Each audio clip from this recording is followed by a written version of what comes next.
So the Israeli military just stormed the hiding place of Yahya Sinwar, the leader of Hamas, and they found absolutely insane documents, which I'll reveal in today's show. And it's going to shed a lot of light on the strategy and the current state of affairs of Hamas, which isn't at all what it looks like from the outside.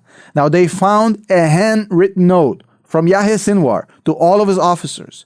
And in that note, there were 4 important things that will teach you a lot about the current situation in Gaza. Number 1, it said to continue posting videos of hostages to increase psychological pressure of Israeli society. Number 2, intensify efforts to pressure the Minister of Defense removal, that's Yoav Gallant, and to replace him with someone more agreeable, less aggressive. Number 3 is create a divide in the Israeli society by continuing to blame current Prime Minister Benjamin Netanyahu in what happened on October 7th. Therefore, creating a divide by anti-Benjamin Netanyahu, pro-Benjamin Netanyahu people inside the Israeli society, creating a rupture, a divide, which is exactly what Hamas wants. Number 4, counter the narrative which says that the ground operation that is currently being carried out in Gaza will help the Israelis release hostages in order to get the Israelis to stop and ease off and for the Hamas to recover. Now, what we learned from these 4 items are very important things. Number 1, the IDF is getting very, very close physically to Hamas leader Yahya Sinwar. This was a handwritten note from him to his most senior officers about strategy, about what they want to do with the hostages, what they want to do with the Israeli media. And there's also important issues here about loss of military capabilities. You notice here that nothing was said about military strategy. Nothing was said about any sort of offensive, defensive operations. The only thing that was mentioned is the psyops against the Israeli society and the hostages. Nothing was said about any sort of military opposition because simply they don't have any more left. Very, very few. They have 1 battalion left and that's it. Number 3, the loss of Hamas' secret phone network. We talked about this on our Patreon, patreon.com/Tom Report. A few weeks ago, I told you on my Patreon about the secret phone landline network Hamas operates inside Gaza to avoid detection by the Israelis and also communicate. These handwritten notes show us that that phone network is either destroyed or compromised. It's a huge, important issue. And another thing is that Hamas, or maybe even Yahya Sinwar himself, to be more correct, has a good understanding of Israeli society and the pressure points it can use to put a lot of issues in works to divide the Israeli society. And of course, most importantly, it shows us that Hamas is in desperation mode. They understand that the game is over. They're now throwing a Hail Mary, trying to push narratives on Israeli media, to use the hostages as a way to buy more time, to get a ceasefire. There's no strategic weapons they have left. Hamas is completely in survival mode, trying to keep themselves alive as much as possible, no longer trying to win this war. Now, what we know from the ground operation intelligence is very, very similar things. It actually suits very well together from what was said in that note, because we know that Hamas is cracking. We know that they're down to their last battalion in South Gaza, in Han Yunis. After that, they're literally out of soldiers.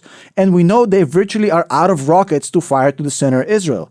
Now, they have a lot of hate going against them from the Palestinian Authority, who is now openly speaking about how Hamas is a horrible thing, a terrorist organization, etc., etc.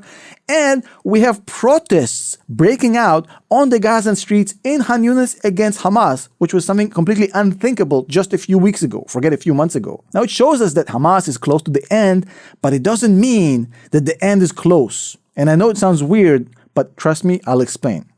While strategically Hamas lost this war, they're out of soldiers, they're out of swords, there's no strategic win possible here for Hamas.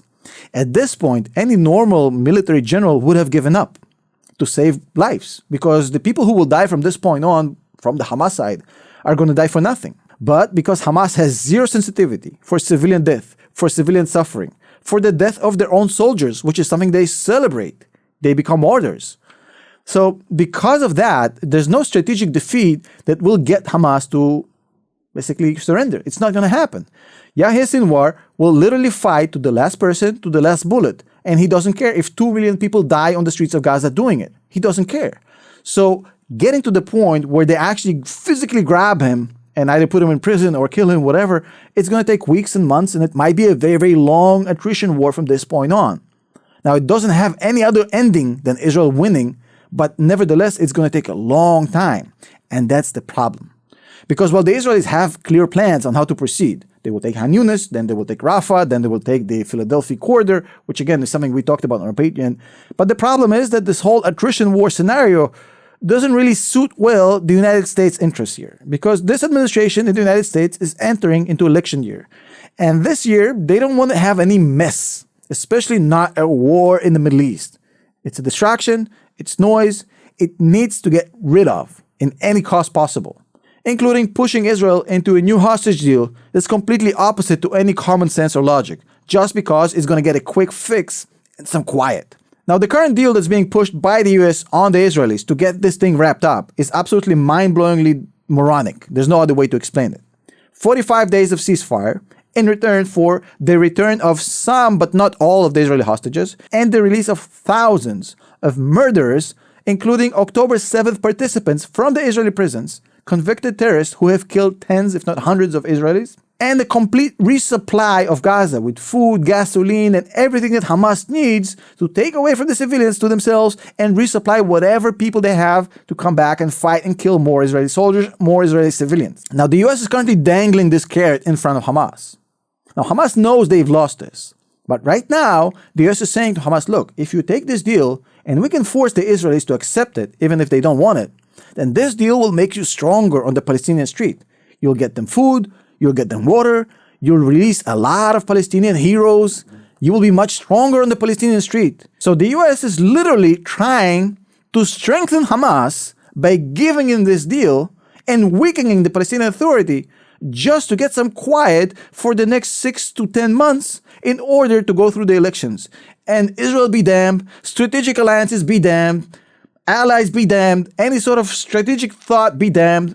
Now the problem is that the United States is literally trying to sell out Israel for this purpose. You see, what's going to happen is going to require Israelis to withdraw at least partially, because they're not going to be sitting ducks for 45 days. And it's going to start a chaos, both in the Palestinian Authority, which is already weak, but now they're going to look like morons when Hamas did it again.